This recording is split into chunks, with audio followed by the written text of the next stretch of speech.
The Selection. Chapter 7. The next morning, I dressed myself in the uniform of the selected: black pants, white shirt, and my province flower, a lily, in my hair.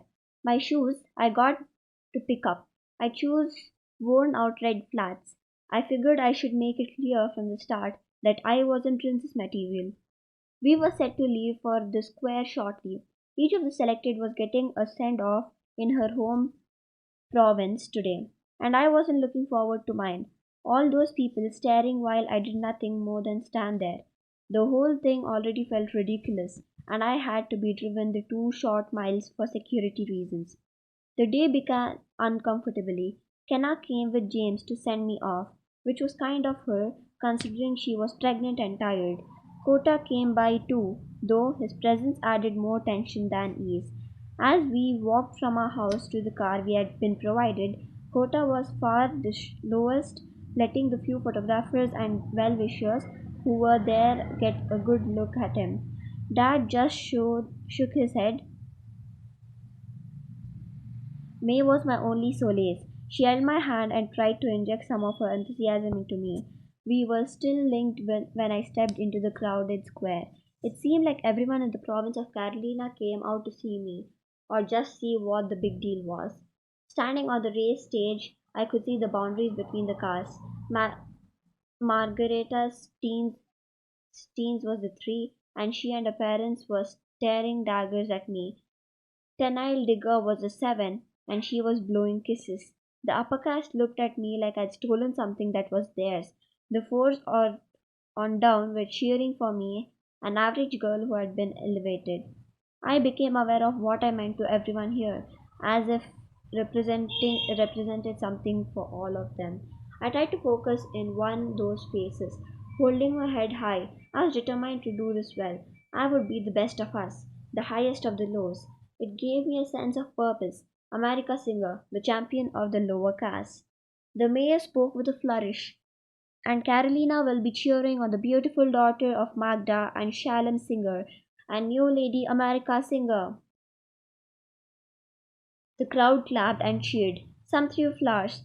I took in the sound for a moment, smiling and waving, and then went back to surveying the crowd, but this time for a different purpose. I wanted to see his face one more time if I could. I didn't know if he would come. He told me I looked beautiful yesterday, but was even more distant and guarded than he had been in the treehouse. It was over, and I knew that. But you don't love someone for almost 2 years and then turn it off overnight. It took a few passes of the crowd before I found him. I immediately wished I hadn't. Aspen was standing there, with Brenna Butler in front of him, casually holding her around the waist and smiling. Maybe some people could turn it off overnight. Brenna was a six and about my age. Pretty enough, I supposed, though she didn't look a bit like me. I guess she had get the wedding and life had he had been saving for with me, and apparently the draft didn't bother him so much anymore. She smiled at him and walked away to her family. Had he liked her all along? Was she the girl he saw every day and I was the girl who fed him and showered him with kisses once a week? It occurred to me that maybe all the time he omitted in our stolen conversation wasn't simply long, boring hours of inventory. I was too angry to cry. Besides, I had admirers here who wanted my attention on. So without Aspen even knowing that I'd seen him, I went back to those adoring faces. I put my smile back on, bigger than ever, and started waving. Aspen would not have the satisfaction of breaking my heart anymore. He had put me here, and I would just have to take advantage of it. Ladies and gentlemen, please join me in sending off America Singer, our favorite daughter of Elia. The mayor called. Behind me, a small band played the national anthem. More cheers, more flowers. Suddenly, the mayor was at my ear. Would you like to say something, dear? I didn't know how to say no without being rude. Thank you, but I'm so overwhelmed. I don't think I could. He cupped my hand in his. Of course, dear girl. Don't worry. I'll take care of everything. They'll train you for this kind of thing at the palace. You'll need it. The mayor then told the gathered crowd of my attributes. slyly mentioning that I was very intelligent and attractive for a five. He didn't seem too bad a guy, but sometimes even the nicer members of the upper caste were condescending. I caught Aspen's face one more as my eyes swept the crowd. He looked pained. It was the polar opposite of the face he had worn with Brenna a few minutes ago. Another game? I broke my gaze. The mayor finished speaking, and I smiled, and everyone cheered, as if he had just given the most inspiring speech known to man. And suddenly, it was time to say goodbye. Mitzi, my aide, told me to say my farewell quietly and briefly, and then she had escorted me back to the car that would take me to the airport. Kota hugged me, telling me he was proud of me.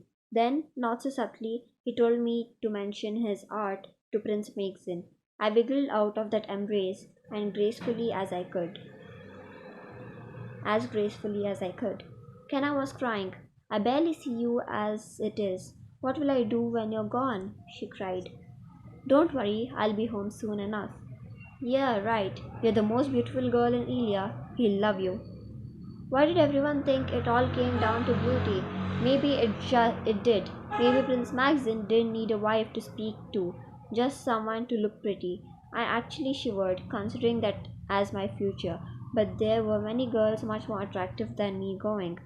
Kenna was hard to hug over her pregnant belly, but we managed.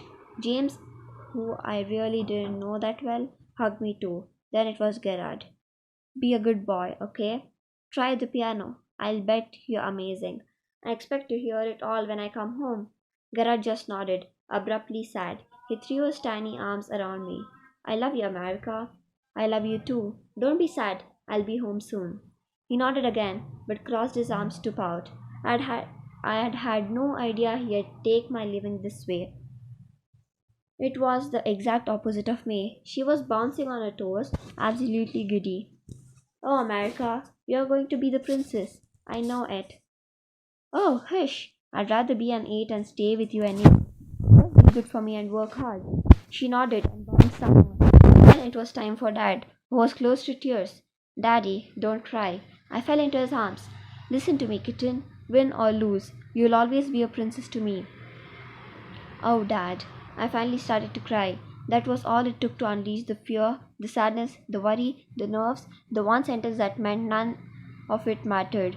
If it came back used and unwanted, he'd still be proud of me. It was too much to bear to be loved that much. I'd be surrounded by score of guards at the palace, but I couldn't imagine a place safer than my father's arms. I pulled away and turned to hug Mom. Do whatever they tell you. Try to stop sulking and be happy. Behave, smile, keep us posted. Oh, I just knew you'd turn out to be special. It was meant to be sweet, but it wasn't what I needed to hear.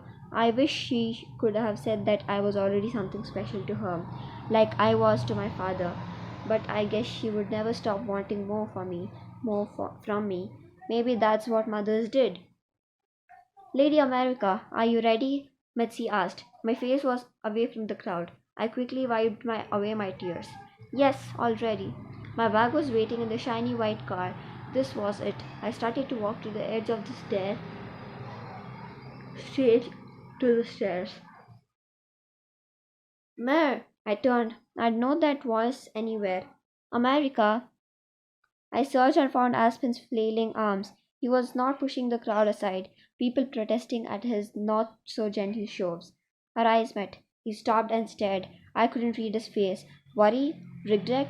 Whatever it was. It was too late. I shook my head. I was done with Aspen's game. This way, Lady America, Mitzi instructed from the bottom of the stairs. I gave myself a quick second to absorb my new name. Goodbye, sweetheart, my mother called, and I was led away.